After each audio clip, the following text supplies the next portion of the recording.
যোৱা দেওবাৰে মুখ্যমন্ত্ৰী হিমন্ত বিশ্ব শৰ্মা কেবিনেটে ৰাজ্যৰ বিদ্যালয়সমূহৰ ৰান্ধনি সহায়িকাসকলৰ মাননি কেৱল মাত্ৰ 500 টকাকৈ বৃদ্ধি কৰি প্ৰতিমাহে 2000 টকাৰ কৰাৰ সিদ্ধান্তক আমি আদৰণি জনাব পৰা নাই।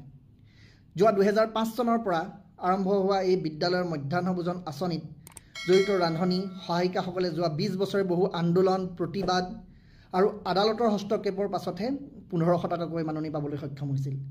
যি সময়ত মন্ত্ৰী বিধায়কসকলে নিজ নিজ ইচ্ছা অনুসৰি নিজৰ দৰমহা বিগত 20 বছৰে প্ৰায় 6-7 গুণ বৃদ্ধি কৰিলে, যি সময়ত ব্যাপক মুদ্ৰাস্ফীতিৰ ফলত অত্যাৱশ্যকীয় সামগ্ৰীৰ পৰা জীৱনদায়িনী ঔষধলৈকে সকলোৰে মূল্য আকাশলংঘী হৈ পৰিল, সেই সময়ত কেৱল মাত্ৰ 1500 বা 2000 টকাত এটা পৰিয়াল চলা সম্ভৱ জানো?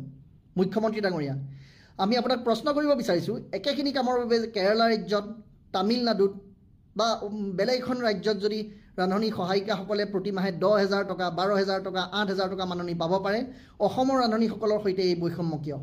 আপুনি সততে দেখোন কৈ থাকে তেওঁলোক চৰকাৰী চাকৰিয়াল, তেওঁলোকে আন্দোলন কৰিব নোৱাৰে, তেওঁলোকে অৰুণোদয় আঁচনিও নাপায়। তেন্তে তেখেতসকলক চৰকাৰী চাকৰিয়ালসকলৰ দৰে ন্যূনতম যিখিনি মৰ্যাদা, ন্যূনতম যিখিনি সুবিধা সেয়া প্ৰদান নকৰে কিয়?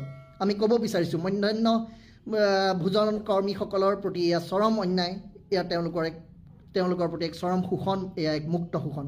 আমি দাবী জনাইছোঁ চৰকাৰে সদ্ভাৱ দেখুৱাওক, শ্ৰমৰ মৰ্যাদা দিবলৈ শিকক, তেখেতসকলৰ মাননি অন্ততঃ 9,600 টকা, যিটো তেখেতসকলৰ দাবী সেয়া প্ৰদান কৰক। হয় বাইদেউসকল, শেহতীয়াকৈ অসম চৰকাৰে ৰাজ্যৰ মধ্যাহ্ন ভোজনৰ ৰন্ধনকৰ্মী সহায়িকাসকলৰ মাননি 500 টকা বৃদ্ধি কৰিছে আৰু এই 500 টকা মাননি বৃদ্ধি কৰাক লৈ ৰাজ্যৰ মধ্যাহ্ন ভোজনৰ কৰ্মচাৰী আৰু বিৰোধী দলসমূহৰ মাজত প্ৰতিক্ৰিয়াই দেখা দিছে। ৰাজ্যৰ বিৰোধী দল অৰ্থাৎ আম আদমি পাৰ্টিৰ নেতাজনে উল্লেখ কৰি কৈছে যে ভাৰতৰ বিভিন্ন ৰাজ্যসমূহত ৰন্ধনকৰ্মী সহায়িকাসকলৰ মাননি 10,000 টকা, 9,000 টকা, 11,000 টকা।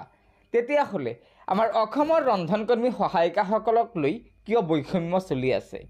অসমৰ ৰন্ধনকৰ্মী সহায়িকাসকলৰ মাননি কিয় মাত্ৰ 500 টকা বৃদ্ধি হৈছে? অসম চৰকাৰে অতি শীঘ্ৰে ৰন্ধনকৰ্মী সহায়িকাসকলৰ মাননি বৃদ্ধি কৰিব লাগে বুলি দাবী জনাইছে আম আদমি পাৰ্টিৰ নেতাজনে। হয় বাইদেউসকল, যদি অসম চৰকাৰে অতি কমেও ৰন্ধনকৰ্মী সহায়িকাসকলৰ মাননি 3,000 টকালৈকে বৃদ্ধি কৰে, তেন্তে ৰন্ধনকৰ্মী সহায়িকাসকল কোনোমতে জীৱন নিৰ্বাহ কৰিব পাৰিব।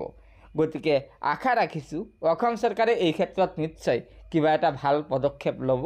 গতিকে লগত বান্ধৱীসকলক এই ভিডিঅ'টো শ্বেয়াৰ কৰি আজিৰ এই গুৰুত্বপূৰ্ণ খবৰটো জনাই দিব আৰু নতুনকৈ অহা বাইদেউসকলে অনুগ্ৰহ কৰি আমাৰ এই চেনেলটো ছাবস্ক্ৰাইব কৰি ল'ব। ধন্যবাদ। জয় আই অসম।